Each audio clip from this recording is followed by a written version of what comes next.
Gado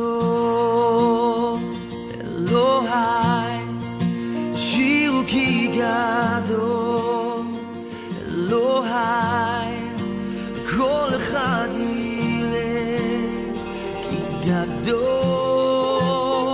Elohai. 아들이 아버지에게 물었습니다. 아빠, 왜 머리카락이 희게 되지? 아들아, 잘 들어라. 네가 나를 화나게 만들 때마다 내 머리가 휘어지는 거야. 네가 나쁜 짓을 할 때마다 내 머리가 휘어지는 거야. 그러자 아들이 이야기했습니다. 아빠, 제가 이야기하는 것은 아빠 머리카락이 아니고 할아버지 머리카락인데.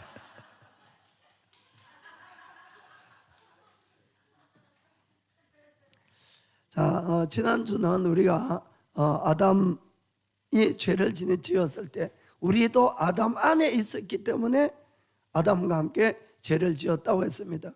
그래서 하나님이 아담을 지을 때 아담만을 지으신 것이 아니고 인류의 모든 사람을 이미 아담 안에 다 넣은 그런 참 전능하신 하나님인 걸 알 수가 있습니다. 그래서 아담이 죄를 지었기 때문에 그 죄가 우리 세상에 들어오고 또 죄 때문에 죽음이 이 모든 사람에게 미쳤다고 되어 있습니다. 그래서 아담 이후에 아담처럼 죄를 짓지 않은 의인들도 다 죽는 이유가 아담이 죄를 지을 때 같이 지은 것이 되었기 때문에 그렇다고 성경은 말씀하고 있습니다. 그런 우리를 하나님은 사랑하시고 구원하기 위해서 죄 없는 하나님의 아들을 우리 인간의 모습으로 보내주시고 믿기만 하면은 정말 죄사함을 받고 구원을 얻는 길이 열어진 겁니다. 그러면은 혹 이런 사람들이 있어요. 그러면은 우리가 아무리 죄를 지어도 믿기만 하면은 죄사함 받고 구원 받으니까 죄를 짓는 것이 아무렇지도 않게 생각하는데 그렇지 않다, 이런 이야기입니다. 지난번에 마지막 시간에 로마서 5장 20절을 읽었는데 한 번 다시 읽겠습니다. 율법이 가입한 것은 범죄를 더하게 하려 함이라. 그러나 죄가 더한 곳에 은혜가 더욱 넘쳤나니. 아멘. 이 말씀은 결코 우리가 은혜를 더 받기 위해서 죄를 더 짓자 그런 말씀이 아니라고 했습니다. 성경도 분명히 그렇게 말씀합니다. 5장 다음에 6장이 있죠. 6장 1절 2절 보겠습니다.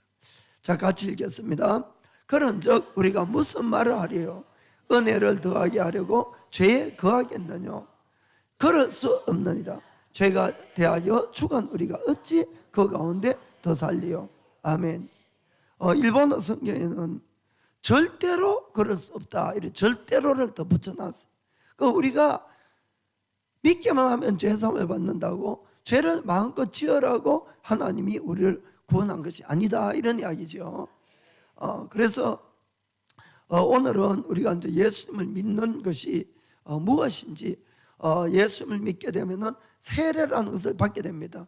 그럼 그 세례를 통해서 명확하게 그 뜻을 같이 알아보길 원합니다. 자, 첫 번째는 우리가 세례는 우리의 옛사람의 죽음을 의미합니다. 우리의 옛사람의 죽음.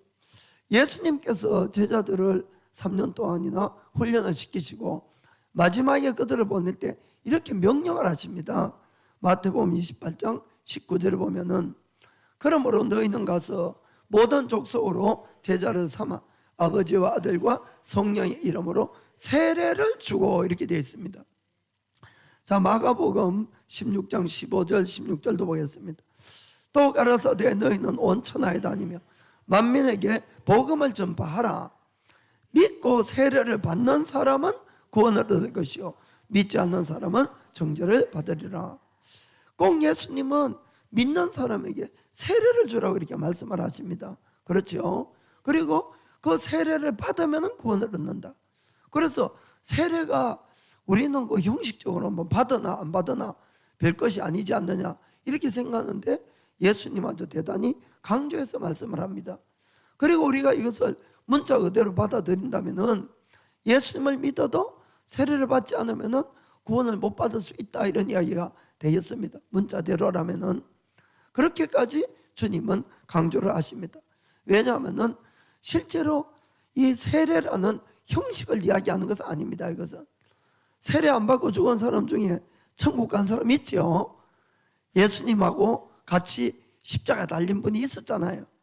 그분은 예수님 믿고 세례 못 받고 돌아가셨어요. 그런데도 예수님이 오늘 네가 나와 함께 파라다이스에 있을 것이다 이렇게 말씀을 했으니까 구원을 받은 겁니다. 여기서 말하는 세례는 세례의 진정한 의미를 우리가 깨닫고 그대로 생활을 하는 것을 이야기하는 것이에요. 아멘. 세례를 받았다 안 받았다는 형식보다도 그런 의미가 더 강한 것입니다. 그래서 예수님 제자들도 복음을 전할 때마다 세례를 사실 강조를 합니다. 베드로가 오순절날 성령이 충만해서 그가 복음을 전하니까 사람들이 많은 사람이 마음이 찔려서 베드로에게 물었어요. 사도행전 2장 38절 보니까 베드로가 가로되 너희가 회개하여 각각 예수 그리스도의 이름으로 세례를 받고 죄사함을 얻으라. 그리하면 성령을 선물로 받으리니. 여기도 베드로가 세례를 이야기하는 겁니다. 세례를. 그렇죠. 그리고 이 사울이라는 청년이 예수 믿는 사람을 너무너무 이렇게 핍박을 하다가 그가 눈이 멀고 그 그리스도에게 안수를 받고 눈이 떠졌어요. 그때도 바로 세례를 줍니다. 사실은 사도행전 9장 17절 18절 보겠습니다. 아나니아가 떠나 그 집에 들어가서 그에게 안수하여 가로되 형제 사울아 주 곧 내가 오는 길에서 나타나시던 예수께서 나를 보내어 너로 다시 보게 하시고 성령으로 충만하게 하신다 하니 즉시 사울의 눈에서 비늘 같은 것이 벗어져 다시 보게 된지라. 일어나 세례를 받고. 아멘. 그리고는 믿자마자 세례를 받는 것이, 교회에 우리가 보통 가면 한 1년 있다 받지요. 6개월 있다 학습받고 1년 있다 세례받고 막 그것도 나중에 설명하겠습니다. 그러면 왜 이렇게 세례를 받는 것이 중요하게 이렇게 적혀 있냐 하는 이야기입니다.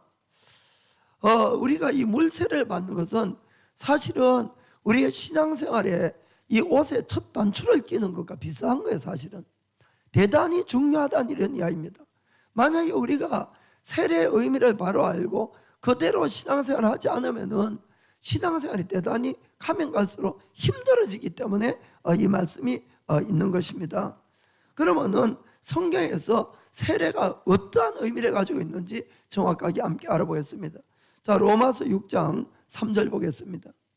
무릇 그리스도 예수와 합하여 세례를 받은 우리는 그의 죽으심과 합하여 세례를 받은 줄을 알지 못하느냐. 세례는 원래 물 안에 들어가는 겁니다. 그렇죠? 그래서 영어로는 밥티즘 간데 밥티스트, 밥티마. 그래서 물 안에 들어가서 완전히 잠기는 걸 의미합니다. 그 뜻은 물에 들어가는 것이 죽음을 의미하는 거예요. 사실은. 그래서 여러분들이 세례를 다 받았으면 이미 여러분 한 번 다 죽은 사람들입니다. 다 죽었어요. 죽고 여기 이제 있는 것처럼 세례를 받는 것은 그는 예수님이지요. 예수의 죽으심과 연합하기 위해서 세례를 받는 겁니다. 우리가. 그리고 물에 올라올 때는 예수님이 부활하신 것처럼 우리가 예수님의 부활과 연합하기 위해서 우리가 물에서 나오는 거예요. 그래서 세례라는 뜻은 죽고 부활을 의미하는 겁니다. 아멘. 그래서 4절에 보니까 그러므로 우리가 그의 죽으심과 합하여 세례를 받으면 그와 함께 장사되었나니. 세례받은 사람은 이미 예수님과 함께 과거형으로 되어 있어요. 다 장사되었다는 것이, 다 무덤에 한번 들어갔다 나온 겁니다. 이제 왜냐하면은 이는 아버지의 영광으로 말미암아 그리스도를 죽은 자 가운데서 살리심과 같이 우리로 또한 새 생명 가운데서 행하게 하려 함이니라. 아멘. 우리가 지금까지 어떠한 삶을 살아왔든지 어떠한 죄를 지어왔든지 그것이 죽음과 함께 다 끝나고 예수님과 함께 다시 부활해서 새로운 생명으로 살아가기 위한 것이 세례다, 이런 이야기입니다. 아멘. 아시겠습니까? 그래서 6장 5절에 보니까 만일 우리가 그의 죽으심을 본받아 연합한 자가 되었으면 또한 그의 부활을 본받아 연합한 자가 되리라. 아멘. 그럼 만일 내가 예수님과 함께 죽은 자가 되면은 반드시 예수님과 함께 부활하게 된다는 것을 말씀하는 겁니다. 그럼 왜 우리가 이 옛사람이 예수와 함께 죽을 필요가 있는가? 사실은 우리 몸 안에 있는 죄 때문에 그런 것이에요. 6장 6절에 보니까 우리가 알거니와 우리 옛사람이 예수와 함께 십자가에 못 박힌 것은 죄의 몸이 멸하여 다시는 우리가 죄에게 종노릇하지 아니하려 함이니. 아멘. 우리 인간은 원래부터 아담 이래로 원죄가 있다고 했어요. 원죄가. 그래서 우리 인간이 죄를 짓기 때문에 죄인이 되는 것이 아닙니다, 여러분. 죄인이기 때문에 계속 죄를 짓는 것이에요. 무슨 말인가 아시겠습니까? 나무가 사과 열매가 맺혀서 사과나무가 된 것이 아니고 사과나무기 때문에 사과를 맺는 거예요. 똑같은 원리입니다. 그래서 내가 싫더라도 내가 죄를 벗어나지 못하고 계속 죄를 짓는 이유는 내 속에 죄의 뿌리가 있기 때문에 그런 거예요. 이것을 멸하게 하는 것이 세례라는 겁니다. 그래서 죄의 몸이 멸하지 않으면 우리가 아무리 거듭나도 또 죄에게 지고 죄를 짓기 때문에 우리가 세례를 통해서 일단 죄의 몸을 죽이는 것을 의미하는 것입니다. 자, 그리고 7절에 보니까 이는 죽은 자가 죄에서 벗어나 의롭다함을 얻었음이니라. 아멘. 죄가 아무리 무거워도 죽으면 끝나는 겁니다. 그렇죠? 사형 이상의 것은 없어요. 죽음은 어떤 의미에서 모든 것에 대해서 해방을 의미합니다. 내가 이 빚을 100억을 졌다 해도 내가 죽고 나면은 세금장이가 빚장이가 나한테 와서 받을 수가 없는 거예요. 죽었으니까. 그렇죠? 어떤 것도 나를 지배하다가 내가 죽어버리면은 더 이상 지배를 못하는 겁니다.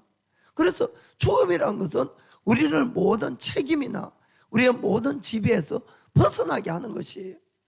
그리고 우리가 이제 새 사람이 된다는 것을 의미하는 것입니다. 그래서 8절에 보니까 8절에 만일 우리가 그리스도와 함께 죽었으면 또한 그와 함께 살 줄을 믿노니. 9절에 이는 그리스도께서 죽은 자 가운데서 사셨음에 다시 죽지 아니하시고 사망이 다시 그를 주장하지 못할 줄을 알미르라. 10절은 그의 죽으심은 죄에 대하여 단번에 죽으심이요 그의 살으심은 하나님께 대하여 살으심이니. 11절 같이 있습니다. 이와 같이 너희도 너희 자신을 죄에 대하여는 죽은 자요 그리스도 예수 안에서 하나님을 대하여는 산 자로 여길지어다. 아멘. 우리가 죄가 다가오면은 이제 죄에 대해서 내가 죽은 사람이다는 거예요. 죄에 대해서. 그러나 하나님에 대해서만 살자는 겁니다. 아멘. 그것을 말씀하는 겁니다. 이 말씀을 다시 정리해 보면은 죽을 죄를 지은 것은 우리예요. 그죠? 그러나 우리 힘으로는 죄의 문제를 도저히 해결할 수가 없습니다. 왜 그런가 하면은 죄의 싹은 사망이기 때문에 아무리 작은 죄가 있어도 죽어야 끝이 나는 것이에요. 세상 법률은 이 죄에 따라서 뭐 한 달형도 있고 2달형도 있고 이러지만은 이 하나님의 법에는 아무리 작은 죄도 죄라는 것은 죽음을 의미하는 겁니다. 하나님과 영원히 떨어져야 된다 그 뜻이에요. 그렇기 때문에 죄는 우리가 지었는데 우리 힘으로는 해결할 길이 없었어요. 그러나 우리를 사랑한 하나님이 이 죄의 문제를 해결하려고 하나님의 아들 예수님을 보내셨습니다. 우리가 흔히 이런 생각도 해봐요. 예수님이 아니라도 남을 대신해서 죽으면은 죄 사함을 가져올 수 있는 것 아니냐? 이런 생각을 할 수가 있지요. 그러나 그것은 안 되는 거예요. 왜 일본에 보면은 옛날에 자기 주군을 위해서 신하들이 할복해서 많이 죽었어요. 그럼 그 주군들은 다 천국 가 있겠네요. 대신 죽어줬으니까. 그게 안 된다는 겁니다. 내가 내 자녀를 너무너무 사랑해서 하나님께 기도합니다. 하나님, 제가 십자가에서 죽겠습니다. 그러니까 내 아들만큼은 제 죽음으로 아들의 죽음을 대신해서 아들만큼 살려주세요. 그리고 제가 실제로 십자가 죽었다고 합시다. 그러나 저의 죽음은 아들에게 이 효과가 없는 것이 왜 그런가 하면은 제가 십자가에 죽어도 저는 저의 죄 속에서 죽는 것에 불과하다 이런 이야기입니다. 우리가 흔히 예수님이 동정녀 마리아에게서 나시고 이런 이야기를 하면은 다 꾸며낸 이야기라, 꾸며낸 이야기. 이 모르는 사람이 들을 때는 꾸며낸 이야기, 저도 그렇게 알았어요, 옛날에는. 그러나 이 영적인 원리나 하나님의 대속의 원리를 잘 생각해 보면은 절대 꾸며낸 이야기가 아니고 그렇게 되어야만이 구원을 받을 수 있는 겁니다. 내가 죄의 빛이 있는데 남의 죄의 빛을 갚아줄 수가 없는 것이에요. 이해가 되십니까? 그래서 하나님은 죄가 없는 인간이 있어야 되기 때문에 아들 예수님을 인간으로 보낸 거예요. 또 하나는 왜 인간이 되어야 되느냐? 이 레이기에 보면은 죄의 사함은 피에 있다 그랬어요. 그렇죠? 왜냐하면 피 안에 생명이 있기 때문에. 그래서 피 흘림이 없이는 죄 사함이 없느니라. 그 옛날에 구약에 보면은 이 죄를 짓는 사람마다 죄질에 따라서 양도 가져오고 소도 가져오고 비둘기도 가져오고 그리고는 그것에 안수를 하고 대신 죽여버립니다. 이 사람의 죄를 그 동물에게 전가해서 그 동물을 죽여서 죄사함을 했던 거예요. 이해가 되십니까? 그래서 피 흘림이 없으면 죄사함이 없는 거예요. 생명은 생명으로만 바꿀 수가 있는 겁니다. 그래서 아들 예수님이 이 땅에 오셔서 우리를 대신해서 십자가 죽어주셨어요. 그래서 예수님의 죽음이 나의 죽음이 돼야지 내가 죄사함을 받습니다. 예수님의 부활이 나의 부활이 돼야지 내가 부활합니다. 그것을 하는 예수님의 죽음을 내 것으로 하고 예수님의 부활을 내 것으로 하는 것이 세례예요. 이해가 되십니까? 그래서 그것을 우리 인간이 실제로 죽고 부활을 할 수 없으니까 물에 들어갔다 나오는 것으로 우리가 죽음을 맛보고 다시 부활한다, 이런 이야기입니다. 아멘. 그래서 세례는 대단히 귀중합니다. 그런 의미에서. 그리고 그 세례를 통해서 우리는 사실 하나님과 계약을 맺는 것이에요. 어떤 계약인가 하면은 오늘부터는 나는 옛사람은 죽고 주님 뜻대로 새 사람으로 살아간다는 계약입니다. 이해가 되시죠? 그래서 우리가 예수님을 믿는 것은 정말 믿으면은 죄사함을 받고 구원을 얻지만은 그렇다고 해서 마음껏 죄를 지으라는 뜻이 절대로 아니라는 거예요. 그것이 아니라 오히려 지금까지 어떠한 죄도 다 사해 줄 테니까 지금부터는 바로 살아라, 이런 이야기입니다. 그리고 만약에 네가 또 죄를 지으면 반드시 회개해라. 그럼 용서해 줄게. 그러나 바로 살아라. 주님의 뜻은 죄를 얼마든지 짓고 용서받는 것이 아니고 바로 사는 것이 하나님의 뜻인 줄 믿으시기 바랍니다. 그래서 우리가 옛사람이 죽고 또 새로운 주님으로부터 받던 새 사람으로 주님과 함께 살아가는 것, 이 계약하는 것, 이것이 바로 세례다. 그래서 우리 기독교는 무언가가 필요해서 그 소원을 복비는 그런 종교가 아닙니다. 어떤 큰 문제가 생겨서 그 문제를 해결해 달라고 복비는 그런 종교가 아니에요. 물론 하나님은 전지하고 전능하시기 때문에 우리의 필요도 구하면 채워주시고 문제도 기도하면 해결해 주십니다마는 더 근본적인 문제, 인간의 죄의 문제와 영원히 사는 그 문제에 대해서 주님께서 우리 인간을 해결하기 위한 유일하신 구원의 길이라는 것을 꼭 믿게 되기를 주님으로 축복합니다. 그래서 예수 믿는 사람은 이제 이 세례를 받고 새로운 길을 걸어가야 됩니다. 그 새로운 길이 뭐냐? 아까 마태복음 28장 19절 읽었지요. 다시 한번 보고 20절 보겠습니다. 그러므로 너희는 가서 모든 족속으로 제자를 삼아 아버지와 아들과 성령의 이름으로 세례를 주고, 예수 한번 죽었어요. 그 다음에 내가 너희에게 분부한 모든 것을 가르쳐 지키게 하라. 아멘. 주님이 말씀하신 모든 것들을 배워서 지켜가서 행하는 것이 우리의 새로운 삶의 길인 줄 믿기를 주의 이름으로 축복합니다. 그래서 이제 일반 교회에서는 새로운 신자들이 오면은 보통 한 6개월 있다가 학습을 받고 또 6개월 있다가 세례를 줍니다만은 그 이유는 그분이 정말 예수님을 마음으로 믿는지 안 믿는지 아직 잘 모르잖아요. 그걸 확인하는 것과 또 예수님을 잘 모르는 사람일지라도 가르쳐서 그분들이 마음으로 믿게끔 그렇게 하는 겁니다. 그렇게 해서 시간의 문제보다도 그분이 정말 믿게 만든 다음에 세례를 주기 위한 것이에요. 이해가 되십니까? 그래서 반드시 뭐 1년 있어야 된다든지 그런 뜻이 아니고 이분이 반드시 마음으로 예수님을 믿게 해야 됩니다. 뭐 어떤 사람들은 2년 3년 있다가 세례를 받아도 또 믿음에서 떠나고 이런 사람도 있어요, 사실은. 그러니까 그것이 아니라 정말로 마음으로 믿는 것이 중요한 겁니다. 그래서 초대교회 보면은 예수님의 복음을 전가하고 믿는 그날 세례를 줬어요, 사실은.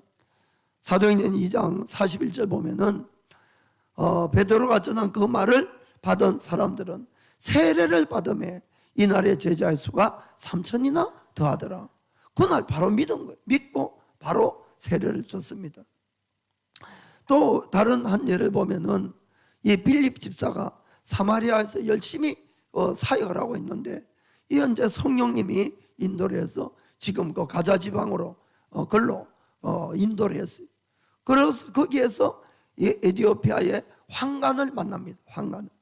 그런데 이제 이분은 아주 재무부 장관이었어요. 그 이디오피아의 재무부 장관. 그에게 이제 복음을 전하니까 그가 정말 예수를 믿고 자기도 세례를 받고 싶다고 이렇게 이야기를 합니다. 그 장면을 좀 보겠어요. 사도행전 8장 35, 36. 빌립이 입을 열어 이 글에서 시작하여 예수를 가르쳐 복음을 전하니 길 가다가 물 있는 곳에 이르러 내시가 말하되 보라 물이 있으니 내가 세례를 받음에 무슨 꺼리낌이 있느냐. 자, 그러자 37절에 빌립이 가로되 내가 마음을 온전히 하여 믿으면 가니라. 대답하여 가로되 내가 예수 그리스도께서 하나님의 아들인 줄 믿노라. 아멘. 조건이 뭐냐? 마음을 다해서 온전히 해서 예수님을 믿으면 받을 수 있는 거예요. 시간의 문제가 아니고. 그래서 38절에 보면은 둘이 물에 내려가서 빌립이 세례를 주었다 이렇게 되어 있습니다. 아멘. 또 그리고 우리가 세례를 안 받고도 성령님을 받는 경우도 있어요, 사실은. 사도행전 10장에 그 내용이 나오는데 이 베드로가 이탈리아 백부장인 고넬료에게 집에 초대를 받았습니다. 거기 가서 예수님의 복음을 막 전하는데 갑자기 성령님이 임한 거예요. 베드로가 뭐 성령 받아라 이야기도 안 하고 기도한 것도 아닌데 이들이 한마디로 복음의 말씀을 듣는 중에 믿었다는 겁니다. 믿음이 온 거예요.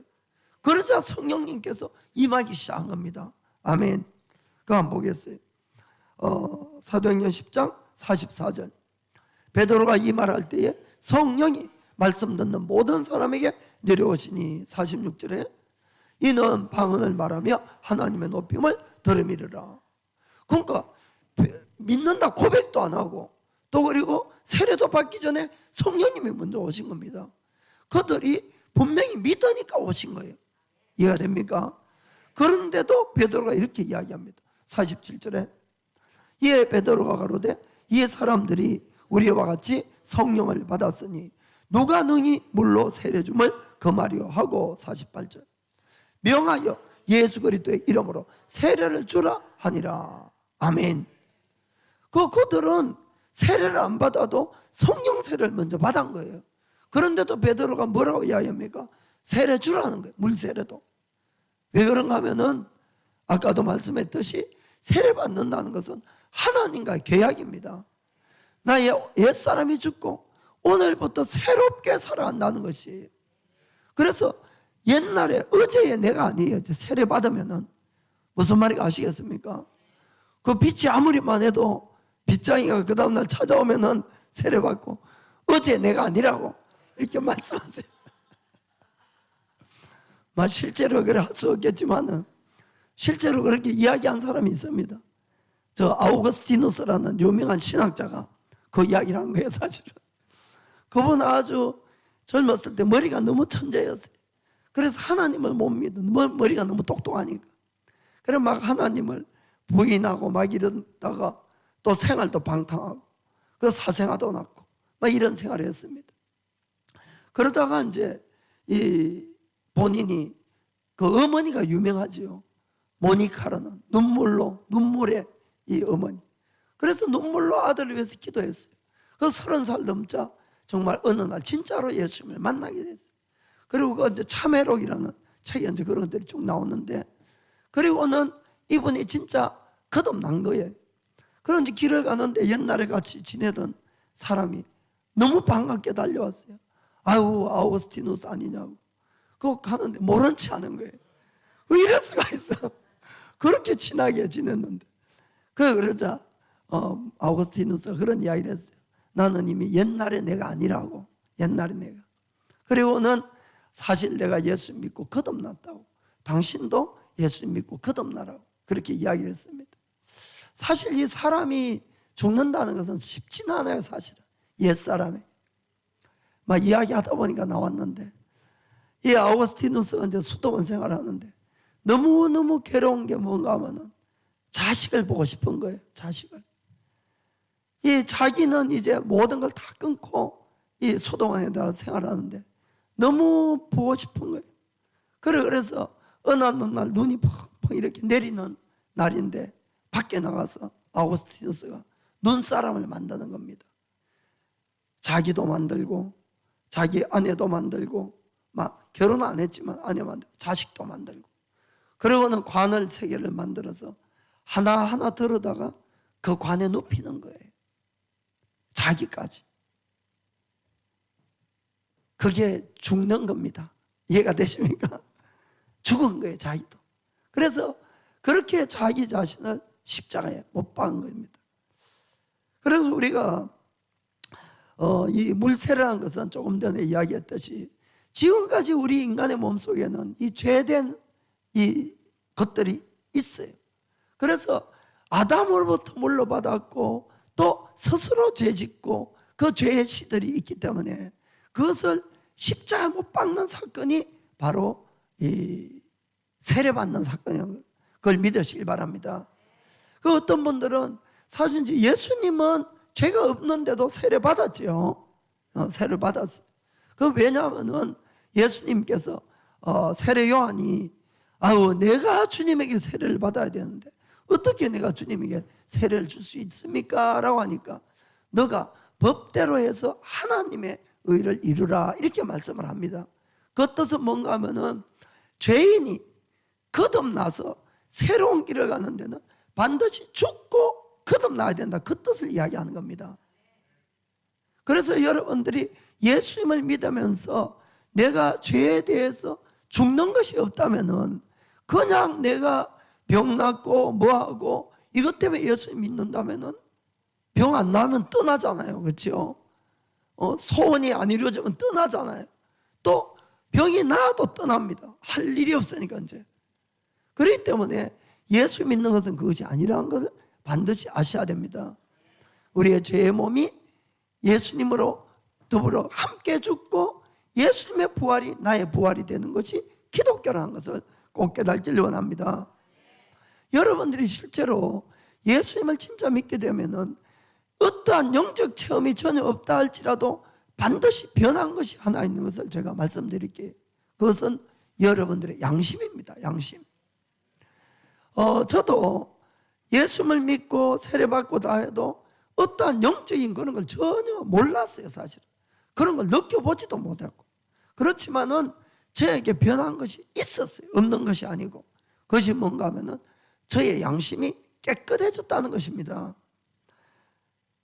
베드로전서 3장 21절에 이렇게 되어 있습니다. 세례에 대한 이야기입니다. 세례.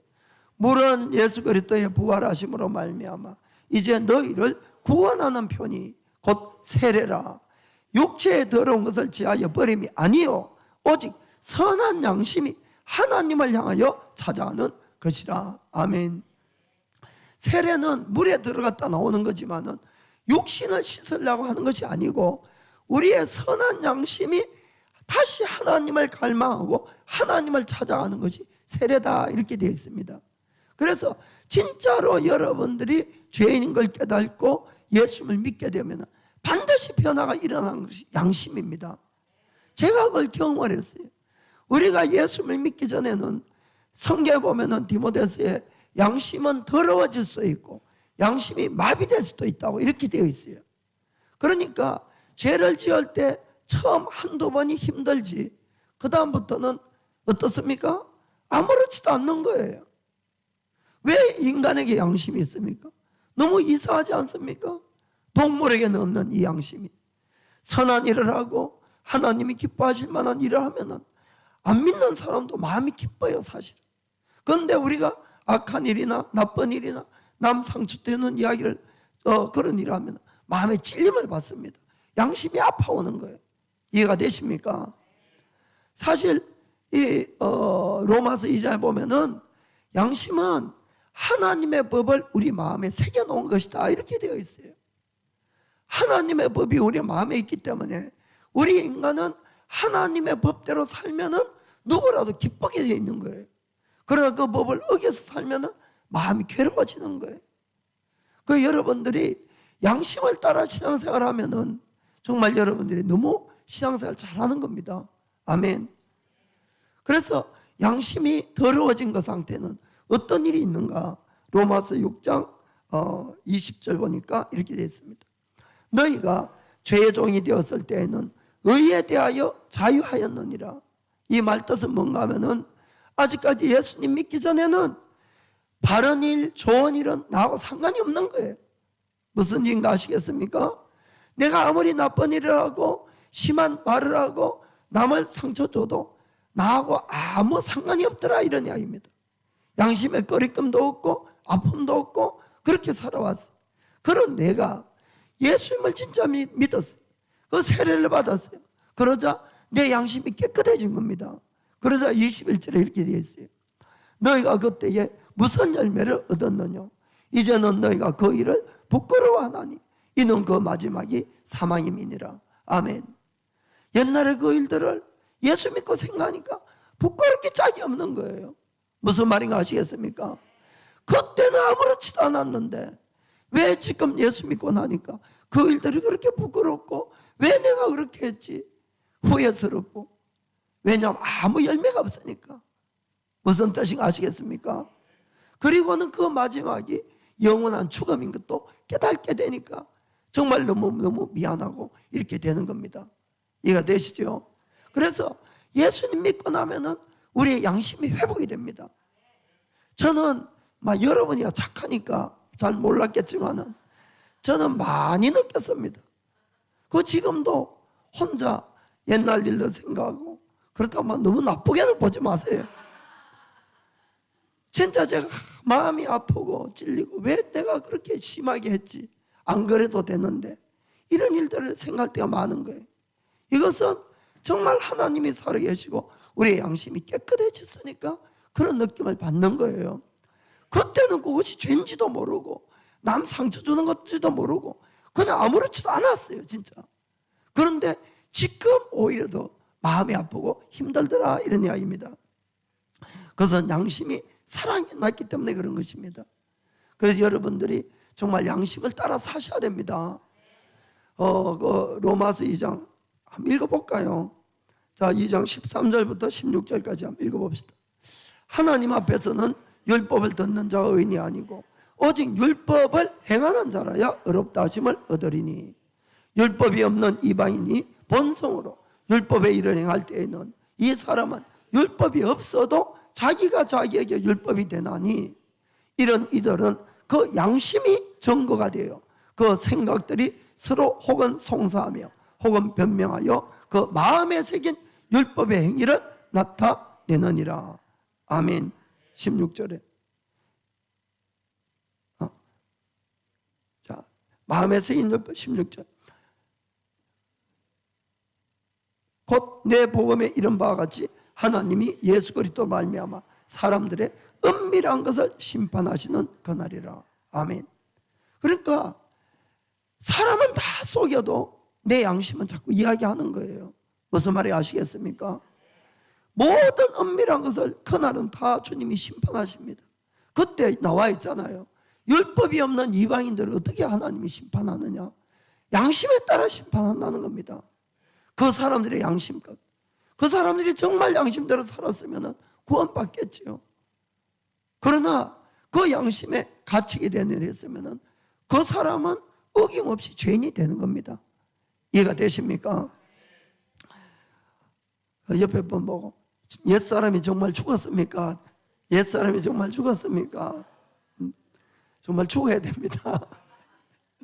자, 두 번째는 우리가 죽은 것이고 죄는 살아있다는 겁니다. 우리가 죽은 것이고 죄는 살아있다. 우리가 예수님을 믿고 세례를 받으면은 우리의 죄와 죄의 몸하고는 사별하는 겁니다. 이제 죽었으니까 사별하고 관계가 없어야만이 내가 구원을 받습니다. 그렇죠? 그러나 그렇다고 해서 죄에 대해서 이제 두 번 다시 죄를 생각지도 아니하고 죄와 나는 관계가 없느냐 하면은 그것이 아니라는 거예요. 성경은. 자, 로마서 6장 12절에 이렇게 되어 있습니다. 그러므로 너희는 죄로 너희 죽을 몸에 왕노릇하지 못하게 하여 몸의 사욕을 순종치 말고. 아멘. 여전히 죄는 힘을 가지고 우리를 지배하려고 한다, 이런 이야기입니다. 그러나 너는 그 몸의 사욕에 따라가지 말라는 겁니다. 13절에도 보니까 또한 너희 지체를 불의의 병기로 죄에게 드리지 말고 오직 너희 자신을 죽은 자 가운데서 다시 산 자같이 하나님께 드리며 너희 지체를 의의 병기로 하나님께 드리라. 아멘. 죄가 유혹한다는 거예요. 그래서 죄와 싸우고 죄의 종노를 하지 말라고 이야기합니다. 오히려 하나님께 너희를 드리라고 되어 있습니다. 왜냐하면 죽은 것은 죄가 아닙니다. 내가 죽은 거예요. 죄에 대해서. 이해가 됩니까? 죄가 죽으면 제일 편하지. 더 이상 유혹이 없으니까. 그런데 이놈 죄는 죽지 아니하고 여전히 살아서 펄펄거리며 나를 유혹한다는 거예요. 그러나 너는 죄에 대해서 죽은 자이기 때문에 죄가 너에게 왔을 때 너는 죽어라는 겁니다. 죄하고 상관하지 말고 죄하고 친구하지 말고 죄가 왔을 때는 네가 죽으면 된다는 거예요. 죽으면은 죄도 우리 앞에서 아무 힘이 없어요. 그렇지요? 죽었으니까. 그 너희가 이것을 할 수 있다고 되어 있습니다. 자, 14절 보겠어요. 14절. 죄가 너희를 주관치 못하리니 이는 너희가 법 아래 있지 아니하고 은혜 아래 있음이니라. 아멘. 이 말 뜻은 죄가 두 번 다시 너를 유혹하지 않는다, 그 뜻이 아니고 너희가 정말 하나님의 은혜로 구원을 받았다면은 이제는 죄에 대해서 이길 수 있는 힘이 있다, 이런 뜻입니다. 그래서 죄가 너희를 주관하지 못한다는 거예요. 사실 한번 생각해 보세요. 저도 그랬습니다만은 예수님 믿기 전에, 구원받기 전에는 저보다 죄가 너무너무 힘이 셌어요. 그래서 죄가 손짓만 해도 따라갔어요. 안 되는 줄 알지만은 거절을 안 해. 거절이 안 되는 걸 모르는 것이 아니고 아니라는 걸 알지만은 거절이 안 되는 거예요. 손짓만 해도 알았어. 그랬던 내가 은혜로 구원을 받고 보니까 나의 속에 있는 죄의 몸이 한번 죽은 거예요. 그래서 나는 죄가 유혹을 할 때 죄를 거절할 수도 있고 죄가 유혹할 때 죄와 싸울 수 있는 힘이 내 속에 생겼다, 이 뜻입니다. 왜냐하면 내 양심도 새로워졌고 성령도 받았고 모든 것이 새로워졌으니까. 이해가 되십니까? 죄의 유혹이 없다는 뜻이 아니에요. 있지만은 내가 싸울 수 있는 힘이 있다는 것을 성경은 말씀하고 있는 것입니다. 그래서 우리가 신앙생활 하면서 중요한 것이 있는데 그것은 하나님이 해주시는 일이 있고 우리가 꼭 해야 되는 일을 잘 구분하는 겁니다. 그리고는 우리가 해야 되는 일은 우리가 반드시 해야 되는 것이에요. 우리를 죄사함을 주거나 우리에게 또 이 영생으로 인도하고 이런 것은 우리가 할 수 없는 일이에요. 그것은 하나님밖에 할 수가 없습니다. 회개하면은 죄를 용서하는 것도 하나님만 할 수 있어요. 그러나 우리가 해야 되는 일은 죄와 싸우는 겁니다. 그리고 혹시 죄를 짓더라도 반드시 회개해야 되는 일입니다. 이것은 꼭 우리가 해야 되는 것이에요. 이것은 누가 대신해 줄 수 있는 것이 아니라는 겁니다. 그러고는 우리가 흔히 뭔가 잘못되면은 늘 핑계거리가 많지요. 하나님 핑계대고 남 핑계대고 환경도 핑계대고 사탄을 핑계대고 원인이 없다는 것은 아니지만은 그러나 그날에는 핑계를 할 수가 없다는 거예요. 이건 내가 해야 될 일이니까. 이해가 되십니까? 그래서 15절에 다시 성경은 반복해서 이야기합니다. 그런 적 어찌하리요? 우리가 법 아래 있지 아니하고 은혜 아래 있으니 죄를 지으리요. 그럴 수 없나니라. 절대 그러면 안 된다는 겁니다. 16절에 너희 자신을 종으로 들여 누구에게 순종하든지 그 순종함을 받는 자의 종이 되는 줄을 너희가 알지 못하느냐. 혹은 죄의 종으로 사망에 이르고 혹은 순종의 종으로 의에 이르느니라. 아멘. 구원을 받았음에도 불구하고 결국 죄에게 나를 계속 들이가면은 나는 결국 사망으로 가는 거라는 거예요. 그러나 내가 다시 순종의 자리에 갈 때 내가 의에 이르고 영생을 얻는다는 겁니다. 아멘. 그렇다고 분명하게 경고하는 것입니다. 그래서 우리가 그냥 한번 예수님 믿었다고 구원받았다고 그 다음에는 아무렇게나 살아도 된다 이런 생각 절대로 하시면 안 됩니다. 죄를 지을 수는 있어요. 그러나 반드시 회개를 하셔야 돼요. 한마디로 죄의 문제는 언제나 해결을 해야 된다 이런 이야기입니다. 그래야만이 내가 안전한 거예요. 사람이 날 때는 순서가 있지만 죽을 때 순서가 없다 그러잖아요. 언제 어떻게 될지 누가 알 수가 있습니까? 그러니까 우리가 매일매일 회개해야 됩니다. 아멘. 그렇습니다. 그래서 주님이 우리를 대신해서 죽은 목적은 성경 분명히 이렇게 되어 있습니다. 디도서 2장 14절 읽겠습니다. 디도서 2장 14절. 그가 우리를 대신하여 자신을 주시면 모든 불법에서 우리를 구속하시고 우리를 깨끗하게 하사 선한 일에 열심하는 친백성이 되게 하려 하심이니라. 아멘. 분명하게 목적을 가지고 있습니다. 죄를 더 지어도 좋은 것이 아니고 선한 일에 열심되는 그런 사람 만들려고 베드로전서 2장 24절에도 친히 나무에 달려 그 몸으로 우리 죄를 담당하셨으니 이는 우리로 죄에 대해서는 죽고 의에 대하여는 살게 하려 하심이라. 아멘. 그래서 죄는 이제 죽고 의에 대해서 살게 하기 위함이다. 아멘. 그래서 여러분들에게 죄가 오면은 거절하셔야 됩니다. 싸우셔야 돼요. 이제는. 그래서 성경에는 피 흘리기까지 싸우라 이렇게 되어 있습니다. 자, 그럼 마지막에 우리가 적극적으로 하나님께 자신을 드려가는 겁니다. 적극적으로 드려가자. 자, 로마서 6장 17절에서 19절까지 17절 18절 보겠습니다. 17, 18. 하나님께 감사하리로다. 너희가 본래 죄의 종이더니 너희가 전하여 준 바 교훈의 본을 마음으로 순종하여 죄에서 해방되고 의의 종이 되었느니라. 22, 23, 22, 23. 그러나 이제는 너희가 죄에게서 해방되고 하나님께 종이 되어 거룩함에 이르는 열매를 얻었으니 이 마지막은 영생이라. 죄의 싹은 사망이요 하나님의 은사는 그리스도 예수 우리 주 안에 있는 영생이니라. 아멘. 죄의 길이 있고 의의 길이 있습니다. 그래서 죄의 길은 결국 사망이에요. 의의 길만이 영생인 줄 꼭 믿으시기 바랍니다. 이것은 예수님으로 말미암아 하나님의 선물이라고 이렇게 되어 있는 것이, 우리는 이미 그 선물을 다 받았습니다. 그러나 그것을 내가 다시 죄에게 나를 점점 들이간다면 우리는 다시 사망의 길을 가는 거예요. 주님은 그러기 위해서 우리를 구원한 것이 아니라고 분명히 말씀하고 있는 것입니다. 그래서 우리가 이 죄가 올 때는 죄에 대해서 죽은 자가 되어라 이렇게 아까 말씀했죠. 죄에 대해서. 그건 이제 어떤 청년이 목사님에게 물었어요. 목사님, 설교 때 자주 죽어라 가는데 죽는 것이 뭐 어떤 뜻이에요? 라고 물었습니다. 그러자 그 목사님이 그 청년에게, 그래, 자네가 알고 있는 사람, 죽은 사람 가운데 자네가 알고 있는 죽은 사람 가운데 자네가 아주 미워하고 싫어하는 사람이 있었는가? 하니까 있다고.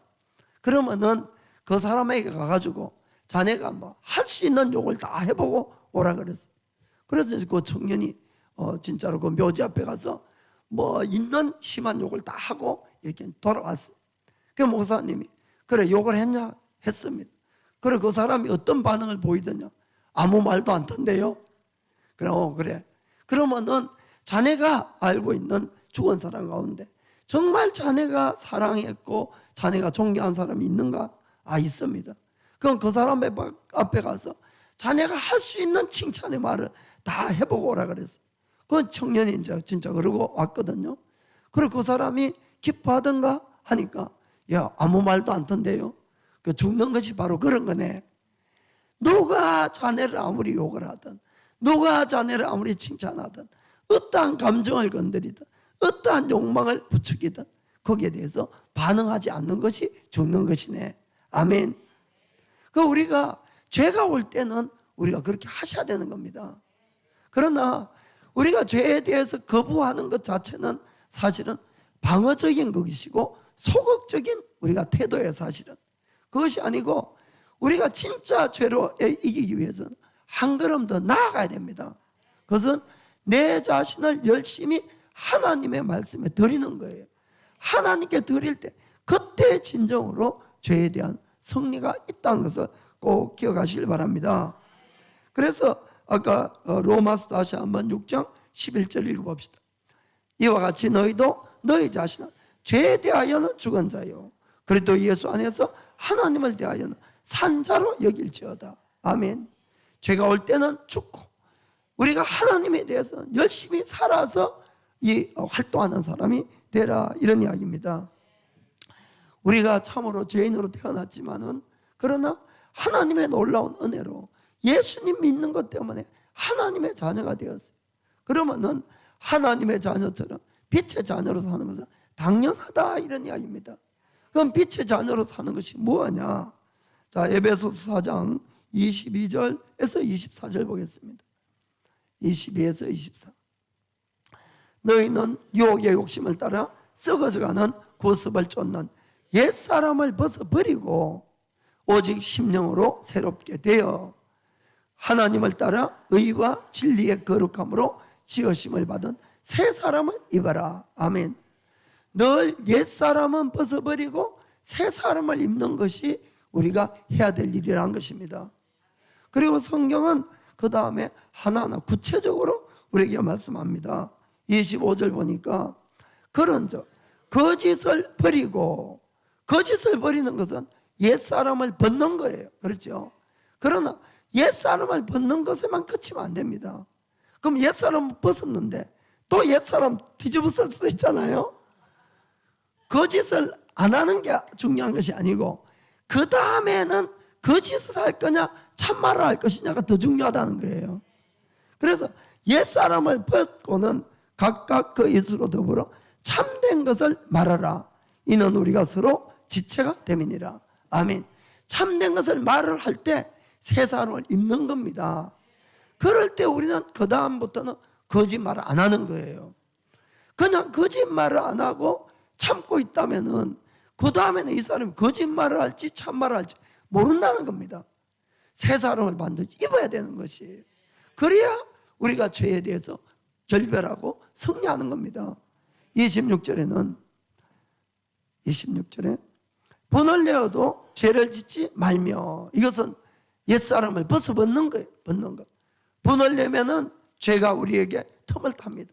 그렇더라도 참는 것, 잘하는 거지요. 벗는 것이. 그러나 그게 끝이지 말고 새 사람을 입어라. 해가 지도록 분을 품지 말고 그날에 이 문제를 해결하라, 이 뜻입니다. 아멘.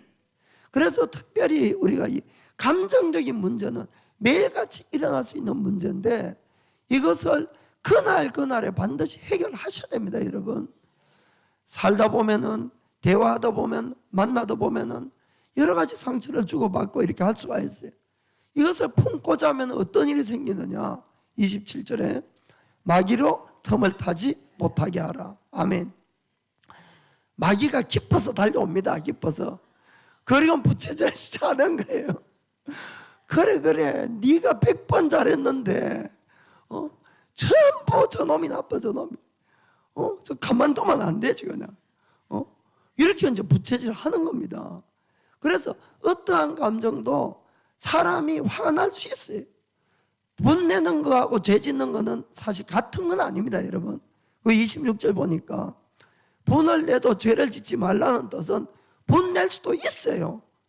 분낼 수도. 왜냐하면은 억울하고 뭐 잘못되면 화가 나지요. 그러나 그것을 죄로 연결하면 안 된다는 거예요. 이해가 되십니까? 그래서 그걸 그만두면은 마귀가 부채질해서 죄 짓게 되는 겁니다. 그 우리가 그냥 옛사람을 벗어버리는 것이 아니고 새 사람까지 입어야 되는 겁니다. 자, 그 다음에 28절에 자, 도적질하는 자는 다시 도적질하지 말고, 이건 옛사람 벗는 거예요. 그러나 이 사람이 그 다음에 또 도적질할지 뭘 할지 모르잖아요. 옷만 벗으면 안 됩니다. 새 사람을 입어야 되는 것이에요. 그것이 뭡니까? 돌이켜 빈궁한 자에게 구제할 것이 있기 위하여 제 손으로 수고하여 선한 일을 하라. 아멘. 이렇게 해서 내가 남을 돕게 되면 이 사람 두 번 다시 도적질 안 한다, 이런 이야기입니다.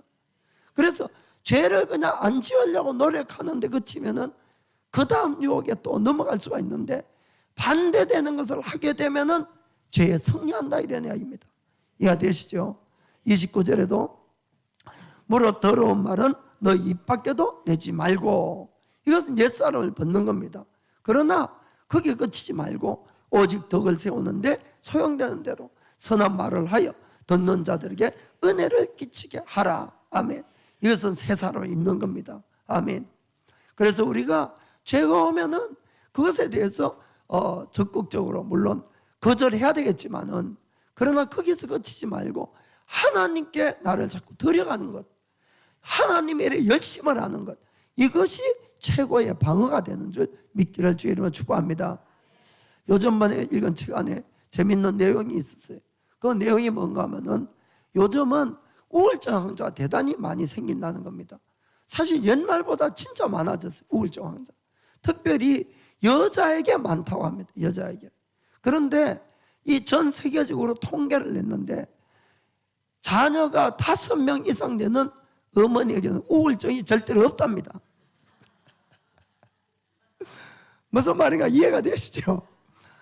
아이 키우는데 너무너무 바쁘니까 우울증 걸릴 틈이 없는 거예요, 이분들은. 그 결국 어떻게 보면은 내가 우울증 걸릴 틈이 있는 거예요. 그래서 우울증 걸린다는 거죠. 우리가 그런 의미에서는 하나님의 일에 더 열심을 내면 낼수록 이 죄가 틈을 타지 못하는 겁니다. 그 쓸데없는데 자꾸 왔다 갔다 하고 빈둥빈둥하고 여기저기 인터넷 이 서핑이 나오고 이렇게 하니까 죄가 찾아오는 거예요. 그래서 우리가 죄가 틈을 타지 못하도록 주님 일에 열심을 내기를 주님으로 축복합니다. 우리는 사실 2000년 전에 예수님이 십자가 죽으실 때 세례를 통해서 우리도 이미 같이 죽은 몸입니다. 그리고 2000년 전에 예수님의 무덤에서 부활하실 때 우리도 함께 부활했어요. 왜? 세례를 통해서. 아멘. 그 사실을 마음으로 굳게 믿게 되기를 예수님의 이름으로 축복합니다. 자, 기도하겠습니다.